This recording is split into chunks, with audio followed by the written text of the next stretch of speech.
Yeah, I'll react to that, sure. Okay, guys. Hi, everyone. So this stuff is fascinating to me, and it's extremely important right now, especially given the way the USA is acting recently and sucking up to Putin in an insane way. I know this stuff is even more important, so help me learn, please. Hope everyone's doing well. Original link, top description. Somehow I'm not subscribed to Military Show. Let me fix that. Preemptive like, Lithuania warns Russia will strike in this year. Let's go.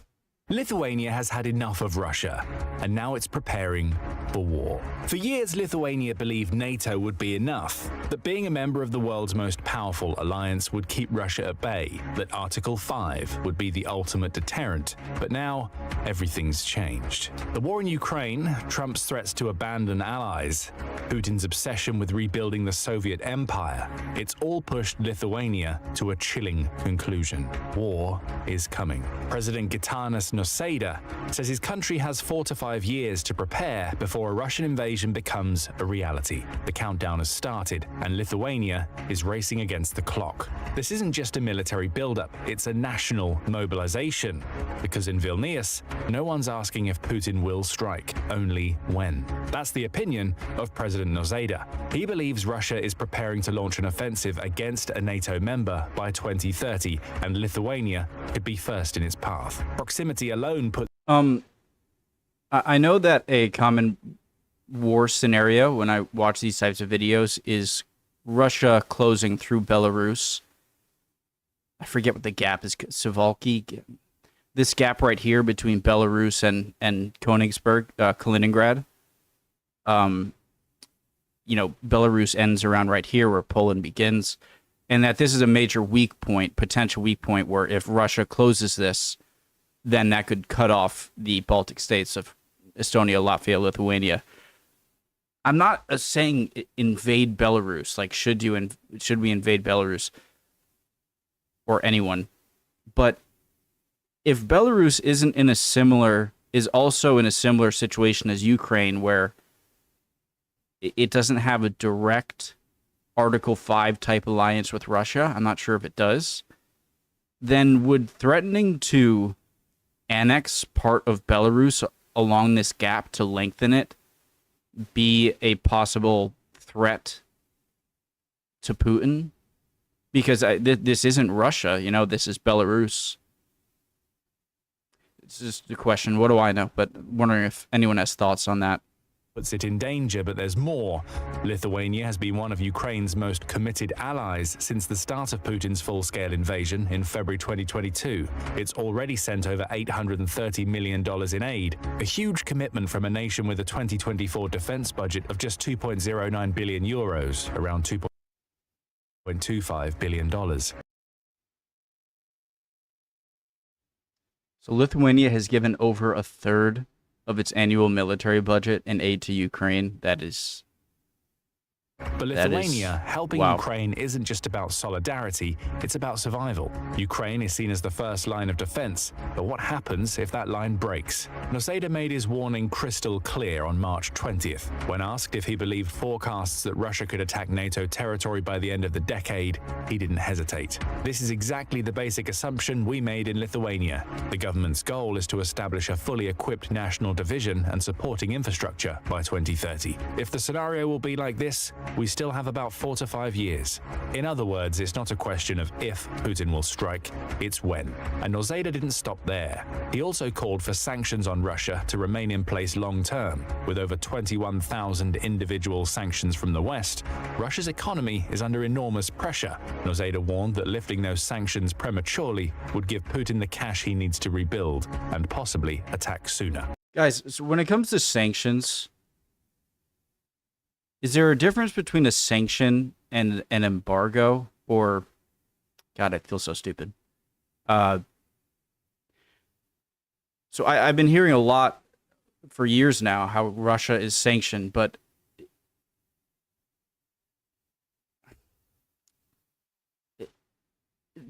is there still products from Russia that aren't sanctioned by the countries that are sanctioning them? Does that make sense to what I'm trying to ask, if anyone knows? And he's right.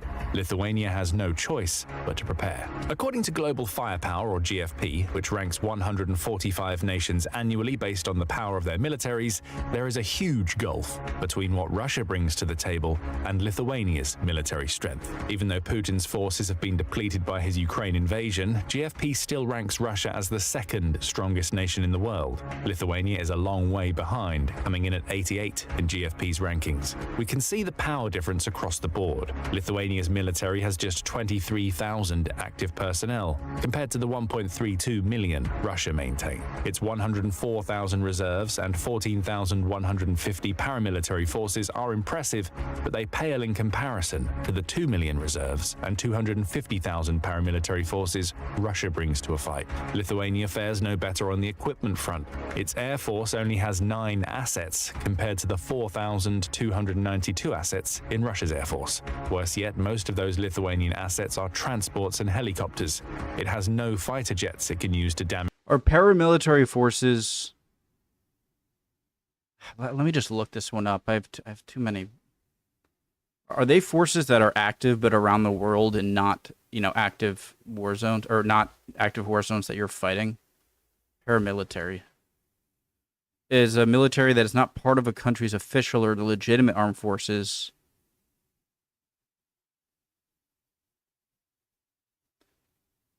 Okay, so they're like other military forces that aren't necessarily part of your main military force. Okay. Russia's military. Lithuania also has no tanks, though it at least brings 1,263 armored vehicles to a fight. Unfortunately, that's less than 100th of what Russia has. A 14-vessel-strong navy also isn't going to offer Lithuania much protection if Russia decides to invade via the Baltic Sea. The country's handful of patrol and mine warfare vessels won't be able to do much against a Russian navy that has 83 corvettes, 12 frigates, 10 destroyers, and over 60 submarines. It's a military mismatch, if there ever was one, which brings us to a question. Why does Lithuania fear war with Russia? The disparity between the two countries' militaries is only the start. For many in Lithuania, it's enough. They see that Russia is a far stronger nation. Lithuania's citizens have also watched Putin's actions in Ukraine closely, and they believe that he's an expansionist who's planning to pick off Europe's weaker nations one by one to rebuild the Russian Federation and its former Soviet empire. In the past, Lithuania would have felt protected by being under the NATO umbrella. If Russia had attacked a few years ago, the country knew that Article 5 of the NATO Charter would protect it. That article essentially follows the Three Musketeers policy, all for one and one for all. If a NATO nation is attacked by an enemy, all other NATO nations are duty-bound to come to its aid. This is why the way that Trump is acting, and I'm not a Democrat, okay? I don't see myself on the right or left. I've said that a few times. Just saying this as... This is why speaking and acting the way you are as America threatens so much, because the giant power of NATO seems to be the threat that if you attack anyone, we will immediately, everyone, attack you right away. And loosening that and giving Russia a little bit of, like, will they do this? If we capture Vilnius and Riga and Tallinn super quickly before they can respond, and then they capitulate, and then boom, now we have the Baltic states as part of Russia. That might seem like more of a possibility now, and it's upsetting, to say the least. Is attacked by an enemy. Upsetting is the wrong word. It's stupid and disastrous. All other NATO nations are duty-bound to come to its aid. In other words, if Russia attacked Lithuania, it would receive immediate support from most of Europe and, most importantly, the United States. Many in Lithuania aren't certain that that support is coming anymore. And the conversation in the country is now focused on what happens if Russia invades. That's according to Gabija Stazukine, who says talk about an upcoming Russian invasion is very common at parties, gatherings, lunch breaks, water cooler talk when speaking to the Kyiv Independent. It's everywhere, she he adds. The conversation inevitably turns in the direction of, what are you going to do? Part of the reason for that conversation lies in the actions of US President Donald Trump. Both before and since Trump took office, he's been intermittently hostile toward Europe and its many NATO nations, as the Kyiv Independent. As recently as March 7th, Trump claimed that the US wouldn't defend any NATO members who failed to pay their way. He's referring to nations that don't reach NATO's target of spending 2% of gross domestic product, or GDP, on defense. Lithuania hits that target. However, it's such a small nation that many in the country worry whether it will be enough. Would the US come to Lithuania's aid if Russia invaded? Many in Lithuania aren't certain about the answer, with Ignas Zalieckas, a Lithuanian journalist now living in Germany, expressing the general mood. Everybody's thinking that NATO is kind of gone, the journalist says, when referring to Lithuanian options following the disastrous White House showdown between Trump and Ukrainian President Volodymyr Zelensky on February 28th. However, it's not just uncertainty around NATO that's affecting Lithuania. The country also believes it's in prime position for a Putin-led invasion. Its location plays a huge role in that equation. As the Atlantic Council points out, Lithuania, along with the other Baltic nations of Estonia and Latvia, is on the eastern frontier of the democratic world. It's the largest of the three Baltic states, and it borders both Belarus and the Russian exclave of Kaliningrad. Both are potential invasion points, as proven by Putin using Belarus to partially stage his invasion of Ukraine back in February 2022. That location makes Lithuania an obvious target if Putin succeeds in Ukraine and is emboldened to further his expansionist ideas. Making things worse for Lithuania is that, like Ukraine, it's a former Soviet state. The country knows all too well what it means to be the victim of Russian aggression. Up until 1915, the country was under Russian rule during the pre-Soviet era. I think there's probably this game when it comes to nuclear weapons, okay? I think the US and other NATO members should make it clear that if any of these countries are attacked for even a second, we will attack Kaliningrad. And I know that there are a lot of nuclear weapons in Kaliningrad, right? And so that could threaten nuclear war, right?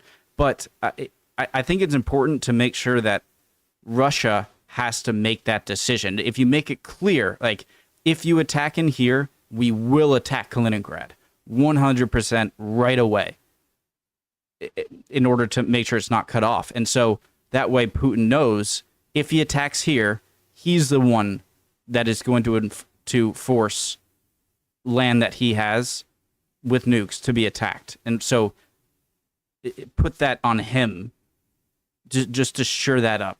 Do you know what I mean? Of Russian aggression. Up until 1915, the country was under Russian rule during... We will swarm Kaliningrad immediately. And I know the United States needs to stop acting like it is in order to sure that up. Pre-Soviet But era. I mean, you have Poland there, who's super powerful. That changed when it was invaded. 1915, the country was under Russian rule during the pre-Soviet era. That changed when it was invaded and occupied by German troops during World War I. When that war ended, Lithuania declared its independence, which was recognized by the Soviet Union in 1920. That recognition didn't last long. Once World War II began in 1939, the Soviet Union started compelling Lithuania to allow Russia to set up military bases on its territory. Clearly unhappy with the results, the Soviet Union invaded the country a year later, absorbing it into the Russian Federation. Over the next half-century, the Soviet regime deported thousands of Lithuanian citizens to Siberia while repressing all resistance. It wasn't until the Soviet Union was on the verge of collapse in 1989 that resistance movements grew strong enough that Lithuania's parliament attempted to declare its sovereignty. That sovereignty was recognized by the Soviet Union in 1991 for an incident in which Russian troops fired on civilians in the Lithuanian city of Vilnius, resulting in 13 people dying and hundreds more being injured. This experience with Russian aggression and Soviet rule matters because Lithuania understands how Putin thinks. In the past, Putin has referred to the former Soviet Union as historical Russia under a different name, according to the Atlantic Council. In other words, Russia's leader believes that the former Soviet territories should fall back under Russian control. Lithuania is one of those territories. It needs to prepare for a fight because it knows that Putin is hell-bent on restoring Russia to what he believes is its true glory. We also can't ignore the fact that Lithuania borders the Suwalki Gap in this equation. This tiny stretch of land, which is often referred to as the most dangerous place on Earth, stretches just 62 miles along the Lithuanian and Polish borders. The problem is that the Suwalki Gap is also sandwiched between Belarus to the east and Kaliningrad to the west, much like Lithuania itself. According to Politico, Western military planners believe that this tiny scrap of territory would be one of Putin's first targets if he ever chose to escalate the Ukraine war and begin a direct confrontation with NATO. Lithuania would be in the direct firing line if that happened. The Suwalki Gap doesn't seem like the most dangerous place on Earth. If you were to visit, you'd find a water park and an indoor snow arena, both harkening back to the days when the location was a popular tourist resort during the Soviet era. You'd also see idyllic farms and rolling fields of buttercups, according to Politico.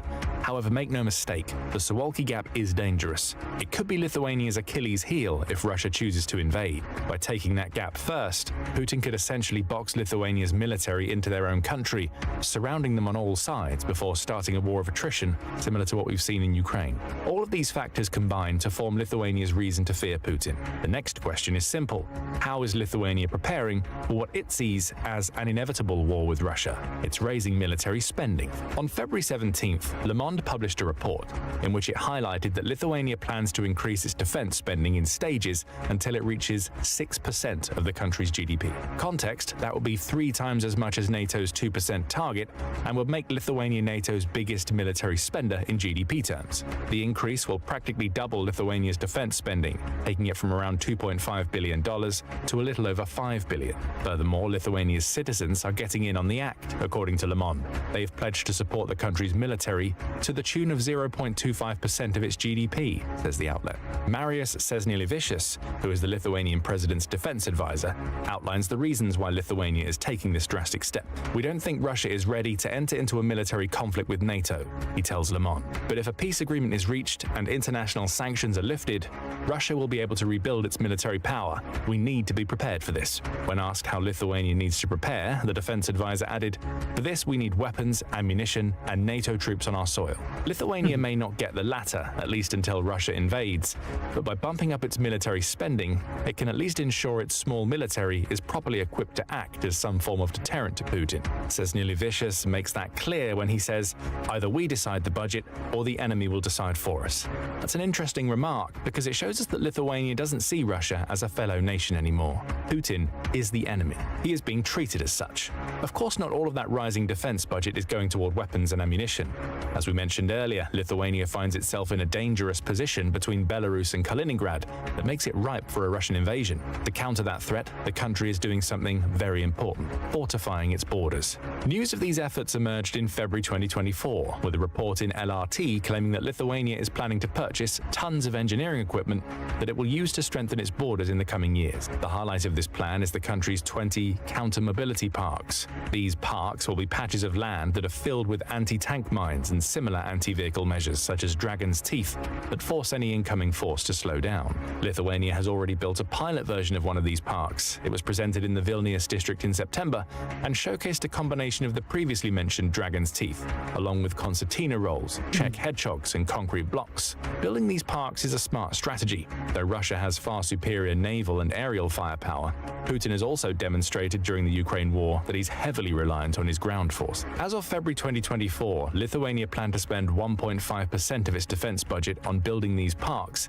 and acquiring more engineering equipment it could use to slow the Russian advance. Work was well underway when LRT conducted a follow-up report in August 2024. It pointed out that the fields that line Lithuania's border with Kaliningrad are dotted with World War II-era bunkers, which Lithuania may consider reviving so they serve as a network of early warning systems for a Russian invasion from its exclave. Several thousand of these bunkers were planned during World War II. Only 300 were built, but the majority of them were on Lithuanian soil and could be filled with weapons and anti-tank munitions to further slow a Russian advance.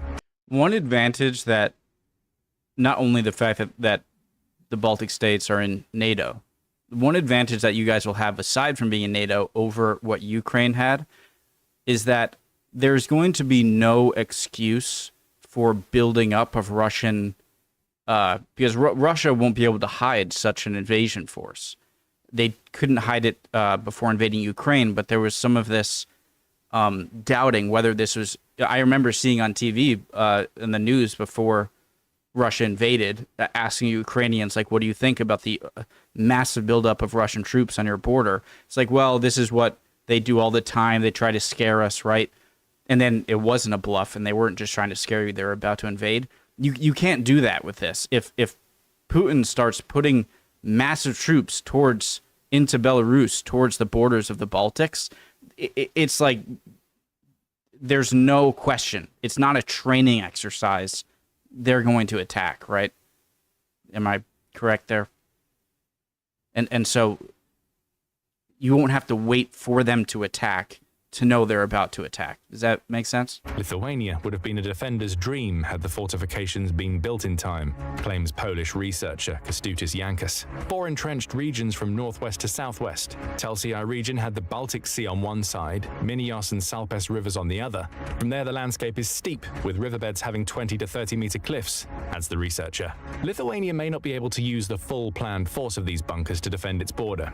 However, Lithuania has 300 of them that it can turn against the very nation that built them in the first place. The fact that many of the bunkers, which are generally owned by whoever owns the land on which they're placed, are in the Suwalki Gap is another boon for Lithuania. It has the chance to fortify the most dangerous place on Earth long before Russia starts its invasion. With some investment, along with permission from the bunkers' owners, these old bunkers could be revived as fighting positions or, in the worst-case scenario, used to shelter fleeing Lithuanian citizens. There are other signs that Lithuania is preparing to fight against Russia. For instance, the country reinstituted compulsory military service in 2015, just a year after Putin's forces annexed the Ukrainian territory of Crimea. Lithuania knew what Russia's president planned even back then. That move means that 4,000 Lithuanians are drafted into the country's military annually, which supplements Lithuania's standing force of 12,000 professional soldiers. Add the 5,000 to 6,000 people who volunteer to train annually, and Lithuania has been expanding its military for almost a decade. It may be able to do more.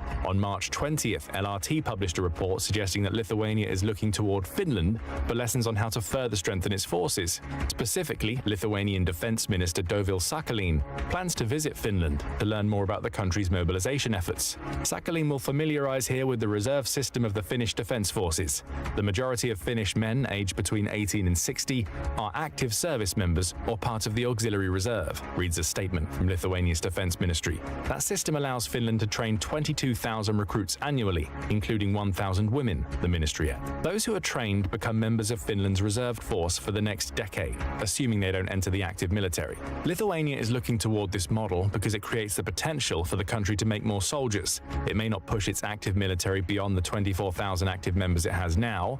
However, it'll build a strong army of reserves upon which Lithuania can call at a moment's notice if Russia ever invades. Finally, January 2025 saw Lithuania revive its 1st Mechanized Division. That division will be equipped with aerial defense weapons and artillery, in addition to engineering and reconnaissance units. It's essentially a combination of Lithuania's Iron Wolf and Griffin land brigades, with some reserve soldiers added for good measure. The division's revival is important because it demonstrates how Lithuania is working alongside Poland to reinforce its defenses. The country's chief of defense, General Raimundas Vaksnoras, says the re-establishment of the 1st Division, dating back to the Polish-Lithuanian Commonwealth, marks a quality milestone in the Lithuanian armed forces. We are expanding our deterrence and victory capacities. That sums up what Lithuania is doing across the board. It believes an invasion by Russia is imminent. Whether that invasion is part of a wider war against NATO or a localized fight designed to bring Lithuania under Putin's proto-Soviet yoke is irrelevant. Lithuania needs to be prepared.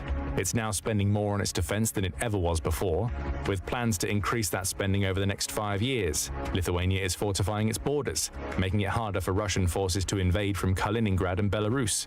It's even looking toward other countries, including Finland and Poland, to help it reinforce its military in any way possible. Lithuania has an uphill battle on its hand. Even with all of this investment, its military is still much smaller than Russia's army. However, it's clearly taking its position as part of NATO's Eastern European vanguard seriously. The final question is simple: will it be enough? Let us know what you think the answer might be in the comments, along with telling us your opinions about Lithuania's military buildup. Is there anything else Lithuania can do to prepare for Putin? Do you think Russia will invade the country in 2030? Share your thoughts below. And I mean, I can't answer those things. I don't know. You obviously can't rule against it, right? remember to subscribe to the Military Show for commentary on the most recent European military developments. Okay, so obviously, as you can probably tell, guys, I'm not the most informed in this stuff, but it is fascinating and very important, and would appreciate any comments on anything I had to say. Did I say something that was wrong? Any questions you guys could answer? You're always great with that in the comments. And hopefully I'll see you guys next time. We'll keep on learning. Bye, guys.